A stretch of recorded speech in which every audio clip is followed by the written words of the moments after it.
Assalamualaikum warahmatullahi wabarakatuh. Bertemu lagi dengan Miss Pipit pada pembelajaran tematik. Apa kabar teman-temannya semua? Insya Allah semuanya dalam keadaan sehat walafiat. Jangan lupa bahagia juga ya teman-teman. Oke deh. Yuk, sebelum kita melanjutkan pelajaran, kita berdoa dulu. Bismillahirrahmanirrahim. Rabbi zidni ilman warzuqni fahman. Amin. Hari ini kita akan melanjutkan pembelajaran yang kemarin. Tema 7, subtema 3, pembelajaran 2 dengan muatan pembelajaran IPA dan SPDP. Berikut tujuan pembelajaran kita hari ini.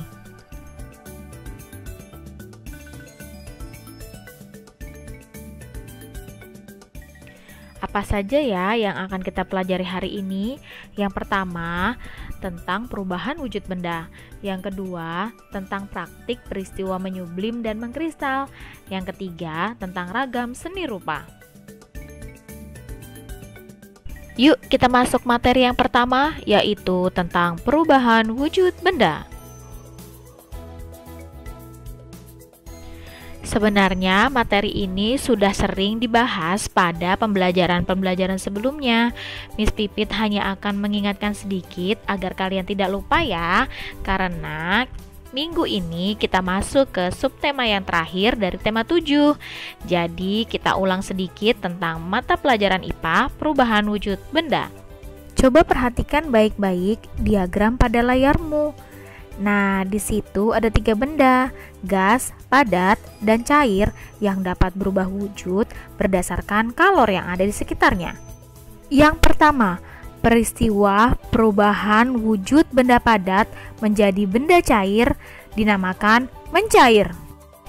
Peristiwa yang kedua yaitu perubahan wujud benda dari cair ke padat disebut membeku.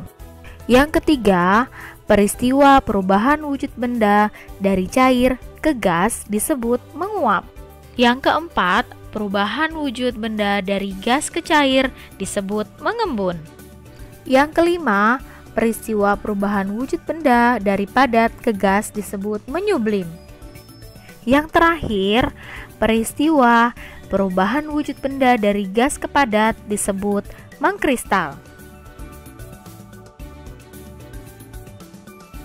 Bagaimana teman-teman semua? Apakah masih ingat dengan materi tentang perubahan wujud benda? Alhamdulillahirrabbilalamin. Jadi sekarang diingatkan kembali akan semakin ingat ya. Nah, pada pembahasan yang kedua, kalian akan melihat melalui praktik perubahan wujud benda, peristiwa menyublim dan mengkristal. Agar kalian dapat lebih memahami peristiwa menyublim dan mengkristal, mari kita saksikan video percobaan berikut ini. Siapkan bahan-bahan berikut ini. Masukkan kamper ke dalam kaleng, lalu letakkan kaleng di atas lilin yang menyala. Taruh es batu di tutup kaleng. Tunggu sampai sekitar 5 atau 10 menit. Lalu kita lihat apa yang terjadi pada kamper di dalam kaleng. Karena dipanaskan, kamper yang ada di dalam kaleng kemudian berubah menjadi uap. Nah, uap tersebut kemudian terkena udara dingin dari es batu. Lalu kemudian uap tersebut kembali menjadi padat dalam bentuk kristal.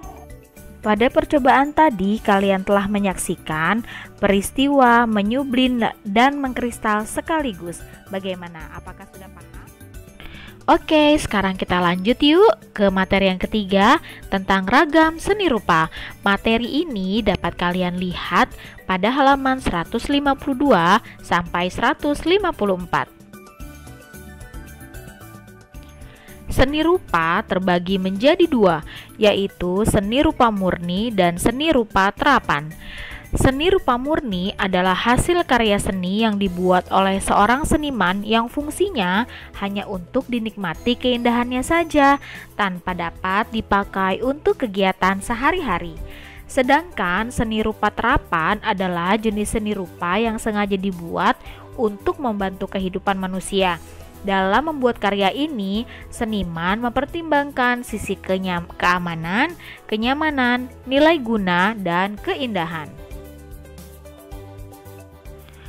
Berikut merupakan contoh seni rupa murni, yaitu patung, lukisan, kaligrafi, dan topeng. Sekarang mari kita bahas satu persatu. Kita mulai dari patung. Patung merupakan karya seni rupa murni 3 dimensi yang dibuat secara khusus sebagai bentuk ekspresi jiwa. Kemudian diungkapkan melalui visualisasi untuk tujuan keindahan. Patung biasanya terbuat dari batu atau kayu yang dipahat. Seniman yang membuat patung disebut pematung. Gambar di samping merupakan contoh patung Jenderal Sudirman yang terdapat di Jalan Sudirman, Jakarta. Berikutnya adalah lukisan. Lukisan adalah hasil karya seniman yang menuangkan ide pada media 2 dimensi seperti kanvas, papan, kertas, bahkan pasir. Lukisan pada umumnya dibuat di atas kanvas dan dipolaskan dengan menggunakan cat air dengan bantuan kuas. Seniman yang membuat lukisan disebut pelukis. Karya seni lukis terkenal banyak berasal dari Bali. Contoh di samping merupakan contoh lukisan masjid yang berada di negara Turki. Contoh berikutnya yaitu kaligrafi. Kaligrafi adalah karya seni rupa yang menampilkan keindahan kalimat atau lafal atau bentuk huruf Arab. Namun kaligrafi tidak terbatas hanya pada huruf Arab saja. Ada juga kaligrafi aksara Jawa, kanji, dan hanzi. Biasanya kaligrafi dibuat dengan cara dilukis, disulam dengan benang, atau dipahat. Yang terakhir, topeng. Topeng adalah benda yang biasanya digunakan untuk menutupi wajah seseorang. Topeng biasanya digunakan sebagai perlengkapan tari atau hiasan. Meski topeng memiliki fungsi selain sebagai hiasan, namun topeng termasuk dalam karya seni rupa murni karena hanya digunakan untuk kebutuhan tertentu saja seperti menari. Topeng dibuat dari kertas atau kayu dengan beragam ekspresi wajah.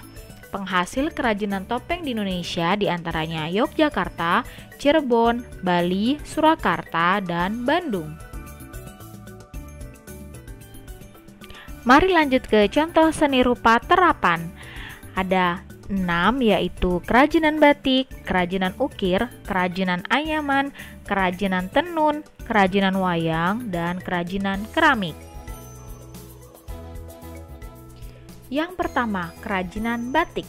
Batik merupakan kerajinan asli Indonesia yang sudah mendunia.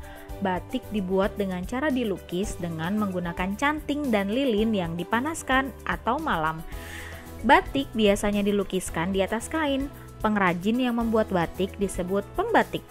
Daerah penghasil batik di Indonesia diantaranya Jawa Tengah, Jawa Barat, dan Yogyakarta. Namun sekarang hampir semua provinsi di Indonesia memiliki batik khasnya masing-masing. Yang kedua, kerajinan ukir. Kerajinan ukir merupakan karya seni rupa yang dibuat dengan cara diukir di atas kayu atau logam. Daerah penghasil ukiran kayu di Indonesia yaitu Jepara, Cirebon, Bali, Kalimantan, Papua, Madura, dan Sumatera. Kerajinan ukir logam terbuat dari perak, emas, tembaga, dan kuningan. Proses pembuatannya menggunakan teknik cetak atau cor, tempa, toreh, dan penyepuhan. Penghasil ukiran logam diantaranya Jawa Tengah dan Yogyakarta. Yang ketiga adalah kerajinan anyaman. Anyaman adalah serat yang dirangkaikan hingga membentuk benda yang kaku, biasanya untuk membuat keranjang atau perabotan rumah tangga lainnya. Anyaman dibuat dari bahan alami seperti bambu, rotan, janur, dan juga bahan sintetis seperti plastik, pita, atau kertas. Daerah penghasil anyaman di Indonesia antara lain Bali, Kudus, Kedu, Tasikmalaya, dan Tangerang. Yang keempat, kerajinan tenun. Tenun merupakan hasil kerajinan tradisional yang dibuat dengan teknik dan alat khusus. Ada dua jenis tenun, yaitu tenun ikat dan tenun songket. Keduanya berbeda dalam teknik dan bahan yang digunakan. Kerajinan tenun banyak terdapat di Kalimantan, Sumatera Barat, Sumatera Utara, NTT, NTB, Lampung, Flores, Sulawesi, dan Palembang. Yang kelima adalah kerajinan wayang. Wayang merupakan budaya asli Nusantara yang ceritanya berasal dari budaya Hindu-India. Wayang dibuat untuk seni pertunjukan sekaligus sebagai hiasan. Jenis wayang terdiri atas dua, yaitu wayang kulit yang terbuat dari kulit kerbau dan wayang golek yang terbuat dari kayu. Daerah penghasil kerajinan wayang diantaranya Bali, Yogyakarta, dan Surakarta. Yang terakhir yaitu kerajinan keramik. Keramik merupakan hasil seni karya yang berbahan dasar dari tanah liat. Hasil kerajinannya beragam, diantaranya vas bunga, guci, mangkuk, dan cangkir. Daerah penghasil kerajinan keramik yang terkenal di Nusantara diantaranya Kasongan atau Yogyakarta, Kelampok, dan Mayong di Jawa Tengah. Alhamdulillahirobbil alamin, materi hari ini telah selesai. Semoga kalian bisa memahami materi yang disampaikan hari ini. Nah, untuk tugasnya silakan kerjakan soal yang ada di Google Form yang linknya ditautkan di GCR kalian masing-masing. Mari kita tutup dengan membaca hamdalah, alhamdulillahirabbil alamin, dan doa penutup majelis. Subhanakallahumma wa bihamdik, asyhadu alla ilaha illa anta, astaghfiruka wa atubu ilaik. Wassalamualaikum warahmatullahi wabarakatuh.